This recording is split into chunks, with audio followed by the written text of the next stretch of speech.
ವಿಶ್ವ ಪರಿಸರ ದಿನವನ್ನು ಪ್ರತಿ ವರ್ಷ ಜೂನ್ 5ರಂದು ಆಚರಿಸಲಾಗುತ್ತದೆ ಮತ್ತು ಪರಿಸರ ಸಂರಕ್ಷಣೆಗಾಗಿ ಜಾಗೃತಿ ಮತ್ತು ಕ್ರಮವನ್ನು ಉತ್ತೇಜಿಸುತ್ತದೆ.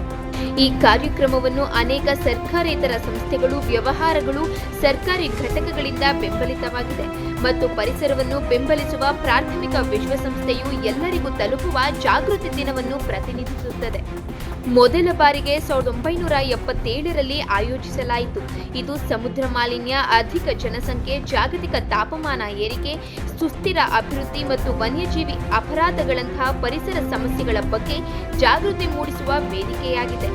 ಇಂದು ಶಿರಾನಗರದ ವರ್ಧಮಾನ್ ಪಬ್ಲಿಕ್ ಸ್ಕೂಲ್ನಲ್ಲಿ ಆಯೋಜಿಸಿದ್ದ ವಿಶ್ವ ಪರಿಸರ ದಿನಾಚರಣೆ ಕಾರ್ಯಕ್ರಮವನ್ನು ಸಸಿ ನೆಡುವ ಮೂಲಕ ಜಿಲ್ಲಾ ಹಿರಿಯ ಸಿವಿಲ್ ನ್ಯಾಯಾಧೀಶರು ಹಾಗೂ ಜಿಲ್ಲಾ ಕಾನೂನು ಸೇವಾ ಪ್ರಾಧಿಕಾರದ ಸದಸ್ಯರಾದ ಶ್ರೀಮತಿ ನೂರುಸ್ತೀರಾ ರವರು ಕಾರ್ಯಕ್ರಮಕ್ಕೆ ಚಾಲನೆ ನೀಡಿದರು.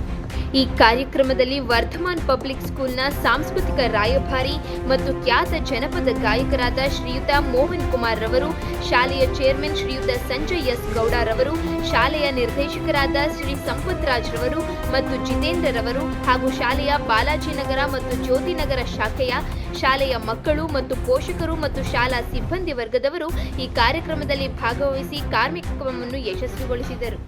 ಹೋಗಿತ್ತು ಅಂತ 45 ಡಿಗ್ರಿವರೆಗೂ ಒಂದು ಬಿಸಿಲಿನ ತಾಪಮಾನ ಹೆಚ್ಚಾಗಿತ್ತು. ಇದು ಒಂದು ಇತಿಹಾಸದಲ್ಲೇ ಮೊದಲು ಅಂತ ಎಲ್ಲ ಒಂದು ವಿಜ್ಞಾನಿಗಳು ಹೇಳ್ತಾ ಇದ್ದಾರೆ. ಏನಕ್ಕೆ ಇದೆಲ್ಲ ಆಗ್ತಾ ಇದೆ ಅಂದ್ರೆ, ಪ್ರತಿನಿತ್ಯ ನಾವು ಮರ ಗಿಡಗಳನ್ನು ನಾವು ಕಡಿತಾ ಇದ್ದೇವೆ. ಯಾವುದೇ ರೀತಿ ಅದನ್ನ ಉಳಿಸಿ ಮತ್ತೆ ಬೆಳೆಸೋ ನಿಟ್ಟಿನಲ್ಲಿ ಯಾವುದೇ ಪ್ರಯತ್ನಗಳು ಆಗ್ತಾ ಇಲ್ಲ. ನಮ್ಮ ಶಾಲೆಯಿಂದ ಈ ಒಂದು ಕಾರ್ಯಕ್ರಮ ಮಾಡಿರೋ ಉದ್ದೇಶ ಅಷ್ಟೇ ಏನು ಅಂದ್ರೆ, ನಮ್ಮ ಮಕ್ಕಳಲ್ಲಿ ಒಂದು ಪರಿಸರದ ಬಗ್ಗೆ ಜಾಗೃತಿಯನ್ನು ಮೂಡಿಸಬೇಕಾಗಿದೆ. ಹಾಗೆ ಪ್ರತಿಯೊಬ್ಬ ಪೋಷಕರು ನಿಮ್ಮ ಮನೆಯಲ್ಲಿ ಒಂದು ಗಿಡ ಅಥವಾ ಮರವನ್ನ ನೆಟ್ಟಿ ಅದನ್ನ ಪೋಷಿಸಿ ಬೆಳೆಸಬೇಕು. ಈ ಒಂದು ದಿನಾಚರಣೆಗೆ ಮಾತ್ರ ನೀವು ಗಿಡನ ನೆಡೋದಕ್ಕೆ ಸೀಮಿತ ಆಗಬಾರ್ದು ಅನ್ನೋದು ನನ್ನ ಅಭಿಪ್ರಾಯ. ಆಮೇಲೆ ಪ್ರತಿಯೊಂದು ಮನೆ ಹತ್ರನೂ ಒಂದು ಜಾಗ ಇರುತ್ತೆ. ದಯವಿಟ್ಟು ನಿಮ್ಮ ಒಂದು ಸಸಿಗಳನ್ನ ತಗೊಂಡೋಗಿ ನೆಡಿ, ಅದನ್ನ ಪೋಷಿಸಿ. ನಿಮ್ಮ ಮಕ್ಕಳಿಗೂ ಒಂದು ಪರಿಸರದ ಬಗ್ಗೆ ಜಾಗೃತಿಯನ್ನ ಮೂಡಿಸೋ ಒಂದು ಪ್ರಯತ್ನವನ್ನ ಎಲ್ಲ ಪೋಷಕರು ಮಾಡಬೇಕು. ಹಾಗೆ ಇದು ನಿಮ್ಮೆಲ್ಲರ ಕರ್ತವ್ಯ ಅಂತ ಹೇಳೋದಕ್ಕೆ ಇಷ್ಟಪಡ್ತೇನೆ. ಈಗಾಗಲೇ ತುಂಬಾ ಸಮಯಾವಕಾಶ ಆಗಿದೆ. ಇನ್ನು ನೂರಿನಿಸಾ ಮೇಡಮ್ ಇದ್ರ ಬಗ್ಗೆ ತುಂಬಾ ಮಾತನಾಡ್ತಾರೆ.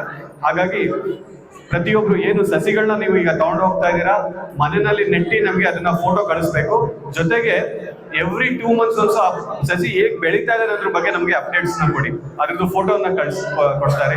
ನಾನು ನಮ್ಮ ಎಲ್ಲ ಟೀಚರ್ಸ್ಗೆ ರಿಕ್ವೆಸ್ಟ್ ಮಾಡ್ತೀನಿ, ಅದ್ರ ಬಗ್ಗೆ ಸ್ವಲ್ಪ ಕ್ಲೋಸ್ ಆಗಿ ಮಾನಿಟರ್ ಮಾಡಿ. ಯಾಕೆಂದ್ರೆ ಸುಮ್ಮನೆ ಇಸ್ಕೊಂಡೋಗಿ ಅದನ್ನ ಮನೆಯಲ್ಲಿ ಶೋಗೆ ಇಟ್ರೆ ಪ್ರಯೋಜನ ಬರೋದಿಲ್ಲ. ಪರಿಸರವನ್ನ ಬೆಳೆಸೋ ನಿಟ್ಟಿನಲ್ಲಿ ನಿಮ್ಮೆಲ್ಲರ ಒಂದು ಕರ್ತವ್ಯ ಇದೆ. ಹಾಗಾಗಿ ಪ್ರತಿಯೊಬ್ರು ಕೈ ಜೋಡಿಸಿ ಒಂದು ಪರಿಸರವನ್ನ ಸಂರಕ್ಷಣೆ ಮಾಡೋ ನಿಟ್ಟಿನಲ್ಲಿ ನೀವೆಲ್ಲ ಕೈ ಜೋಡಿಸಿ ಪ್ರತಿಯೊಬ್ರು ಈ ಒಂದು ಗ್ಲೋಬಲ್ ವಾರ್ಮಿಂಗ್ ಎಫೆಕ್ಟ್ ಏನಾಗ್ತದೆ ಅದನ್ನ ತಪ್ಪಿಸ್ಬೇಕು ಅಂತ ನಾನು ನಿಮ್ಮೆಲ್ಲ ಕೇಳ್ಕೊತೇನೆ. ಧನ್ಯವಾದಗಳು. ಆದ್ರೂ ಸಹ ಇವತ್ತಿಲ್ಲಿ ಬೆಳಿಗ್ಗೆ ನಾವು ಇಷ್ಟು ಸೆಕೆಯಲ್ಲಿ ಅನುಭವಿಸ್ತಾ ಇದ್ದೀವಿ. ಅದಲ್ಲದೆ ಮೇ ತಿಂಗಳಲ್ಲಿ ಎಷ್ಟು ವರ್ಷಗಳಿಗಿಂತ ಹೆಚ್ಚಿನ, ಬರೀ ಇಲ್ಲೇ ಅಲ್ಲ, ಮಲೆನಾಡು, ಕೊಡಗು, ಮಂಗಳೂರು ಇರ್ಬೋದು, ಅಲ್ಲಿ ಯಾವತ್ತು ಮಲೆನಾಡಲ್ಲಂತೂ ಯಾವತ್ತು ನಾವು ನಮ್ಮ ಕರ್ನಾಟಕದ ಕಾಶ್ಮೀರ ಅಂತ ಯಾಕೆ ಹೇಳ್ತೇವೆ ಹೇಳಿದ್ರೆ, ಅಷ್ಟು ತಣ್ಣಗಿನ ಪ್ರದೇಶ. ಅಲ್ಲಿಯ ಉಷ್ಣಾಂಶನೇ ಅಷ್ಟು ಹೆಚ್ಚಾಗಿತ್ತು. ಯಾರಿಗೂ ನಮಗೆ ಸೆಕೆ ತಡೆದುಕೊಳ್ಳಕ್ಕಾಗ್ತಿರಲಿಲ್ಲ. ಮತ್ತು ಎಲ್ಲ ಕಡೆ ನೀರಿನ ಹಾಹಾಕಾರ ಯಾಕಿರ್ಬೋದು ಅಂತ ನಾವು ಚಿಂತನೆ ಮಾಡಬೇಕು. ಈಗ ನಾವೇನು ಮಾಡ್ತೀವಿ, ಅಭಿವೃದ್ಧಿ ಪಥ, ನಾಗರಿಕರಾಗಿದ್ದೀವಿ ಹೇಳಿದ್ರೆ ನಮ್ಗೆ ಗೊತ್ತು. ನಾಗರಿಕತೆ ಬೆಳೆದಿದ್ದು ಶತಮಾನಗಳ ನಾಗರಿಕತೆ ಯಾವಾಗ ಪ್ರಾರಂಭ ಆಯ್ತು ಹೇಳಿದ್ರೆ, ಮನುಷ್ಯ ಮೊದಲು ಮರ ಕಡಿಲಿಕ್ಕೆ ಆಗ ಶತಮಾನಗಳ ವರ್ಷಗಳ ಹಿಂದೆ ಕಾಡಿನಲ್ಲಿರುವಂಥ ಆದಿವಾಸಿಗಳಿರ್ಬೋದು, ಅವರು ಮರ ಕಡಿದಾಗ ನಾಗರಿಕತೆ ಪ್ರಾರಂಭವಾಯಿತು ಅಂತ ನಾವು ಹೇಳಿದೆವು. ಮರ ಕಡಿದು ಅವರು ಮರಮುಟ್ಟುಗಳನ್ನು ಮನೆ ಮಾಡಲಿಕ್ಕೆ ಪ್ರಾರಂಭ ಮಾಡಿದ್ರು, ಆ ಎಲೆಗಳಿಂದ ಬಟ್ಟೆ ಧರಿಸಲಿಕ್ಕೆ ಪ್ರಾರಂಭ ಮಾಡಿದ್ರು, ಬೇರೆ ಬೇರೆ ಮರಮುಟ್ಟುಗಳನ್ನು ಅವರು ಉಪಯೋಗಿಸ್ಲಿಕ್ಕೆ ಪ್ರಾರಂಭ ಮಾಡಿದಾಗ ನಾವು ಹೆಮ್ಮೆಯಿಂದ ಎದೆ ಉಬ್ಬಿಸಿ ಹೇಳಿದೆವು, ನಮ್ಮ ನಾಗರಿಕತೆ ಪ್ರಾರಂಭ ಆಯಿತು ಅಂತ. ಆದರೆ ಈಗ ಇವತ್ತು ದುರದೃಷ್ಟವಶಾತ್ ಆ ನಾಗರಿಕತೆ ಇವತ್ತು ಅಂತಿಮ ಆಗ್ತಾ ಇದೆ. ಯಾಕೆ ನಾವು ಅನಾಗರಿಕರಾಗಿದ್ದೇವೆ, ಮರ ಮುಟ್ಟುಗಳನ್ನು ಕಡಿತಾ ಇದ್ದೇವೆ ನಮ್ಮ ಸ್ವಾರ್ಥಕ್ಕಾಗಿ. ಮಲೆನಾಡು ಪ್ರದೇಶಗಳಲ್ಲಿ ನೋಡಿದರೆ ದೊಡ್ಡ ದೊಡ್ಡ ರೆಸಾರ್ಟ್ ನಿರ್ಮಾಣಕ್ಕಾಗಿ ಇವತ್ತು ಬೆಟ್ಟಗಳನ್ನು ಕಡಿದು ಬೆಟ್ಟದ ತಪ್ಪಲಿನಲ್ಲಿ ರೆಸಾರ್ಟ್ಗಳು ಮತ್ತು ದೃಶ್ಯಗಳು, ಬೇರೆ ಬೇರೆ ದೃಶ್ಯಾವಳಿಗಳು ಕಾಣಬೇಕು ಅಂತ ಬೆಟ್ಟದ ತಪ್ಪಲಿನಲ್ಲಿ ಬೆಟ್ಟದ ಮೇಲೆಲ್ಲ ಕಟ್ಟಡಗಳನ್ನು ಕಟ್ತಾ ಇದ್ದೀವಿ, ಬೆಟ್ಟ ಕೊರಿತಾ ಇದ್ದೀವಿ. ನದಿ ಹಳ್ಳಗಳ ಪಕ್ಕದಲ್ಲಿ ನಾವು ಮನೆಗಳನ್ನು ದೊಡ್ಡ ದೊಡ್ಡ ಕಟ್ಟಡಗಳನ್ನು ನಿರ್ಮಾಣ ಮಾಡ್ತಿದ್ವಿ. ಸಿಟಿಗಳ ಬೆಳವಣಿಗೆ ಆಗಬೇಕು ನಿಜ, ಆದರೆ ಎಲ್ಲ ಮರಗಳನ್ನು ಕಡಿಯುವುದರ ಮೂಲಕ ಇವತ್ತು ಈ ಎಲ್ಲ ದುಷ್ಪರಿಣಾಮಗಳನ್ನು ನಾವು ಎದುರಿಸಿದ ಪರಿಣಾಮವಾಗಿ ಇವತ್ತು ನೋಡ್ತೀವಿ. ಮಡಿಕೇರಿ ಕೊಡಗಿನಲ್ಲಿ ಕೊಡಗು ಮತ್ತು ಉತ್ತರ ಭಾಗದ ಕೆಲವು ರಾಜ್ಯಗಳಲ್ಲಿ 2018-19ರಲ್ಲಿ ಬೀಭತ್ಸವಾದ ಬೆಟ್ಟಕ್ಕೆ ಬೆಟ್ಟನೇ ಕುಸಿಯಿತು. ಪ್ರಾಕೃತಿ ದತ್ತವಾಗಿ ದೈವ ನಿರ್ಮಾಣವಾದಂತಹ ಆ ದೊಡ್ಡ ಪಶ್ಚಿಮ ಘಟ್ಟಗಳಲ್ಲಿರುವಂತಹ ಅದ್ಭುತ ಅಷ್ಟೊಂದು ಗಟ್ಟಿಶಾಲಿಯಾದಂತಹ ಬೆಟ್ಟಗಳು ಕುಸಿಯಿತು. ಯಾಕಂದರೆ ನಾನು ಆಗ ಅಲ್ಲಿ ಡ್ಯೂಟಿ ಮಾಡ್ತಿದ್ದೆ. 2018ರಿಂದ 2021 ತನಕ ಅಲ್ಲಿ ಮಡಿಕೇರಿಯಲ್ಲಿ ನಾನು ಜಿಲ್ಲಾ ಇದರದ್ದು ನಮ್ಮ ಕಾನೂನು ಸೇವಾ ಸಮಿತಿಯ ಸದಸ್ಯ ಕಾರ್ಯದರ್ಶಿಯಾಗಿ ಹಿರಿಯ ನ್ಯಾಯಾಧೀಶಿಯಾಗಿ ಅಲ್ಲಿ ಕರ್ತವ್ಯದಲ್ಲಿದೆ. ಅಷ್ಟು ದೊಡ್ಡ ಬೆಟ್ಟಗಳು ಕಣ್ಮುಂದೆ ಕುಸಿದನ್ನು ನಾನು ನೋಡಿದ್ದೀನಿ. ಹಳ್ಳ ತೊರೆಗಳು, ಯಾಕೆಂದರೆ ನಾವು ಅದನ್ನು ಕೊರೆದು ಬರಿದು ಚಿಕ್ಕದು ಮಾಡಿ ಅದು ಹೆಚ್ಚು ನೀರು ಬಂದಾಗ ಅಥವಾ ಹೆಚ್ಚು ಹೊಳೆ ತುಂಬಿದಾಗ ಹರಿಲಿಕ್ಕೆ ಜಾಗ ಇಲ್ಲದಾಗ ಇಡೀ ಮನೆ ಮಠ ಕೊಚ್ಚೋಯ್ತು. ಜನರು ತಮ್ಮ ಪ್ರಾಣತ್ಯಾಗ ಮಾಡಿದ್ರು.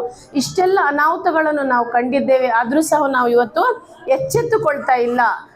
ಈಗ ಇವತ್ತೇನಾಯ್ತು, ನಾವೊಂದು ಹೆಸರಿಗಾಗಿ ಒಂದು ವನ ಮಹೋತ್ಸವ ಅಂತ ಜೂನ್ 5ರಂದು ಮಾಡ್ತೇವೆ. ನಂತರ ಆ ನೆಟ್ಟ ಸಸಿಗಳು ಏನಾಯ್ತು, ಪೋಷಣೆ ಮಾಡಿದೀವ, ಹೇಗೆ ಬೆಳೀತಾ ಇದೆಯಾ ಅಂತ ನಾವು ನೋಡೋದಿಲ್ಲ. ಇನ್ನೊಂದು ವನ ಮಹೋತ್ಸವ ಬರುವಾಗ ಹಿಂದೆ ಇಟ್ಟ ಸಸಿಗಳು ಇರೋದೇ ಇಲ್ಲ. ಒಂದು ದನ ಕರು ತಿಂದೋಗಿರುತ್ತೆ, ಇಲ್ಲ ಅದಕ್ಕೆ ನೀರಿನ ಪೋಷಣೆ ಇಲ್ಲದೆ ಅದು ತನ್ನ ಜೀವ ಕಳ್ಕೊಂಡಿರುತ್ತೆ. ಹೀಗಾಗಬಾರ್ದು. ಯಾಕಂದ್ರೆ ಇವತ್ತು ನಾವು ಬಹುಶಃ 50 ವರ್ಷಗಳಿಂದ ಈ ವನ ಮಹೋತ್ಸವದ ಒಂದು ಕಾನ್ಸೆಪ್ಟನ್ನು ಮುಂದುವರಿಸ್ಕೊಂಡು ಬಂದಿದ್ದೀವಿ. ಇವತ್ತು ಬಹುಶಃ ನಾವು ಖುಷಿಯಿಂದ ಹೇಳ್ಬೋದು, ನಾವು ವನ ಮಹೋತ್ಸವ ಮಾಡಿದ್ರಿಂದ ಅಲ್ಲಲ್ಲಿ ಗಿಡಗಳು ಬೆಳೆದಿದ್ದಂತ. ಬಹುಶಃ ನನ್ನ ಅನುಭವದ ಮೂಲಕ ಅಥವಾ ನನ್ನ ಒಂದು ಜ್ಞಾನದ ಮೂಲಕ ಹೇಳ್ತೇನೆ, ಖಂಡಿತ ಮನುಷ್ಯ ಸ್ವಾರ್ಥತೆಯಿಂದ ಮಾಡಿದಂಥ ವನ ಮಹೋತ್ಸವದಿಂದಾಗಿ ಎಲ್ಲೂ ಕಾಡು ಬೆಳೆದಿರ್ಲಿಕ್ಕಿಲ್ಲ. ಬಹುಶಃ ಆ ಮೂಕ ಪ್ರಾಣಿ ಪಕ್ಷಿಗಳು, ಯಾವುದೇ ಸ್ವಾರ್ಥತೆ ಇಲ್ಲದ ಮೂಕ ಪ್ರಾಣಿ ಪಕ್ಷಿಗಳು ಒಂದು ಬೀಜವನ್ನು ತಾವು ಆಹಾರ ತಿಂದ ಬೀಜವನ್ನು ಅದನ್ನು ಹಾಳು ಮಾಡದೆ ಇನ್ನೊಂದು ಕಡೆಗೆ ಹೋಗಿ ಎಲ್ಲೆಲ್ಲೋ ಹಾಕಿರುತ್ತೆ. ನಂತರ ಪ್ರಾಕೃತಿದತ್ತವಾಗಿ ಮಳೆ ಬಂದಾಗ ಆ ನೀರುಣಿಕೆಯಿಂದಾಗಿ ಬಹುಶಃ ಇವತ್ತು ಸಸ್ಯ ಸಂಕುಲ ಬೆಳೆದಿದೆ ಅಂತ ಹೇಳ್ಬೋದು.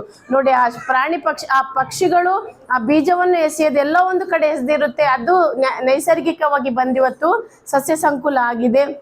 ಆದರೆ ನಾವೇನು ಮಾಡ್ತೀವಿ, ಗಿಡ ಒಂದು ನೆಟ್ಟದ್ದನ್ನು ಸಹ ನಾವು ಅದನ್ನು ನೋಡ್ಕೊಳ್ಳೋದಿಲ್ಲ. ಇವತ್ತು ಇಷ್ಟು ಇಲ್ಲಿ ಪೇರೆಂಟ್ಸ್ ಸಸಿಗಳನ್ನು ತಗೊಂಡು ಹೋಗಿದ್ದೀರಾ, ಅದನ್ನು ತಗೊಂಡು ಹೋಗೋದಷ್ಟೇ ಅಲ್ಲ, ಇವತ್ತು ನೆಡೋದಷ್ಟೇ ಅಲ್ಲ. ನಾನು ಅದಕ್ಕೆ ಹೇಳಿದೆ ಸಂಜೆ ಅವರಿಗೆ, ನೆಕ್ಸ್ಟ್ ಪೇರೆಂಟ್ ಮೀಟ್ಸಿಂಗ್ ಎಲ್ಲ ಬಂದಾಗ ಮತ್ತೆ ಅದರ ಫೋಟೋ ತರಲಿ, ಎಷ್ಟು ಬೆಳೆದಿದೆ, ಅದು ಯಾವ ರೀತಿ ನೀವು ಬೆಳೆಸಿದ್ದೀರಿ ಅಂತ ಗೊತ್ತಾಗಲಿ. ಯಾಕೆ ಹೇಳಿದ್ರೆ ಇವತ್ತು ಅಂಥದ್ದೊಂದು ಅವಶ್ಯಕತೆ ಇದೆ. ನಾವು ಏನೋ ಒಂದು ಕಾಟಾಚಾರಕ್ಕೆ ಕೊಡ್ತೀವಿ, ಇವತ್ತೊಂದು ಸಸಿ ಆಯಿತು, ಆ ನೆಟ್ಟ ನಂತರ ಅದು ಹೇಗೆ ಬೆಳೆಯುತ್ತೆ ಅಂತ ನಾವು ನೋಡಲ್ಲ.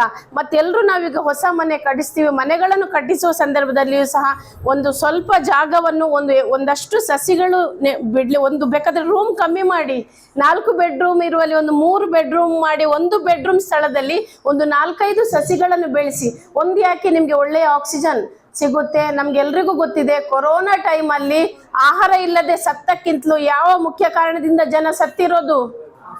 ಆಕ್ಸಿಜನ್ ಕೊರತೆ. ಆಕ್ಸಿಜನ್ ನಮ್ಗೆ ಸಿಗ್ಬೇಕಿದ್ರೆ ನಮ್ಮ ಪರಿಸರ ಶುದ್ಧ ಇರಬೇಕು, ನಮಗೆ ಸಸ್ಯ ಸಂಕುಲ ಬೇಕೇ ಬೇಕು. ಆಕ್ಸಿಜನ್ಗಾಗಿ ಎಷ್ಟು ಪರದಾಟ ಆಯಿತು.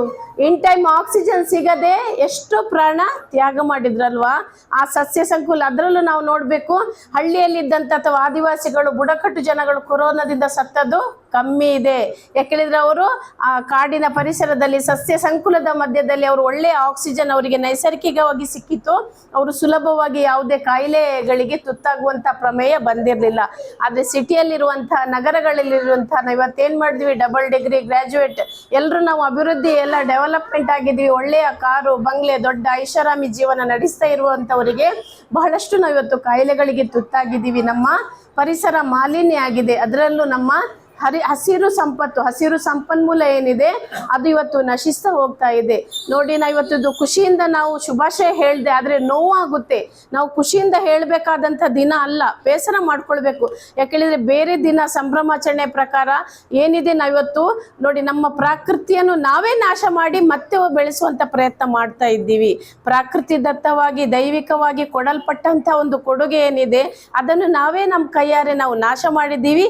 ಈಗ ಮತ್ತೆ ಬೆಳೆಸುವಲ್ಲಿ ನಾವು ಪ್ರಯತ್ನ ಮಾಡ್ತಾ ಇದ್ದೀವಿ. ಎಷ್ಟರ ಮಟ್ಟಿಗೆ ಆ ಪ್ರಯತ್ನ ಸಫಲತೆಯನ್ನು ಸಾಧಿಸ್ಬೋದು, ನಾವು ಎಷ್ಟರ ಮಟ್ಟಿಗೆ ಸಫಲತೆಯನ್ನು ಸಾಧಿಸ್ತಿದ್ದೀವಿ ಅಂತ ಚಿಂತಿಸಬೇಕು.